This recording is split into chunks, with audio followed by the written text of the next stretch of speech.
নমস্কার বন্ধুরা, আশা করি তোমরা সবাই ভালো আছো, আমিও ভালো আছি। আজকে আমি তোমাদের পাবদা মাছের পাতলা ঝোল করে দেখাবো। দেখো, এখানে আমি 3 পিস পাবদা নিয়ে ভালোভাবে ভেজে নিয়েছি। আর এখানে নিয়েছি কালো জিরে, কাঁচা লঙ্কা। দেখো, পাবদা মাছ ভাজার তেলটার মধ্যেই আমি রান্নাটা করব।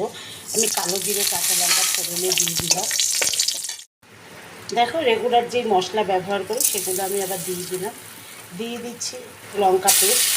এবার অল্প পরিমাণ জল দিলাম, দিয়ে মশলাগুলোকে ভালো করে মিশিয়ে নিচ্ছি। আমি কিন্তু মশলার মধ্যে দিয়েছি কালো জিরে, কাঁচা লঙ্কা ফোড়নে দিয়েছি নুন, চিনি স্বাদ মতন চিনি দিয়েছি, নুন দিয়েছি, হলুদের গুঁড়ো, লঙ্কার গুঁড়ো, আর দিয়েছি একটু জিরের গুঁড়ো, তারপর লঙ্কা বাটা দিয়েছি। দিয়ে ভালোভাবে মশলাগুলোকে মিশিয়ে নিচ্ছি।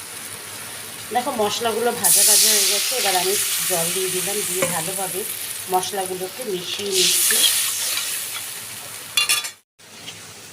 দেখো, ঝোলটা ফুটে উঠেছে। আমি যে মাছটা ভেজে রেখেছিলাম, পাবদা মাছগুলো, সেগুলোও দিয়ে দিলাম। দিয়ে ভালোভাবে আমি মিশিয়ে নিচ্ছি।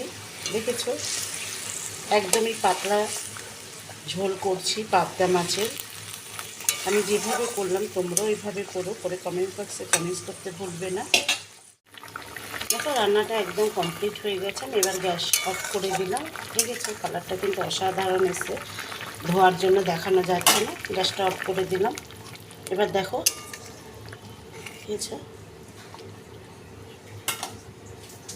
ঠান্ডা হলে পরিবেশন করে দেখাচ্ছে। দেখো, পাবদা মাছের পাতলা ঝোল কিন্তু একদম রেডি হয়ে গেছে। আমি পরিবেশনও করে নিয়েছি।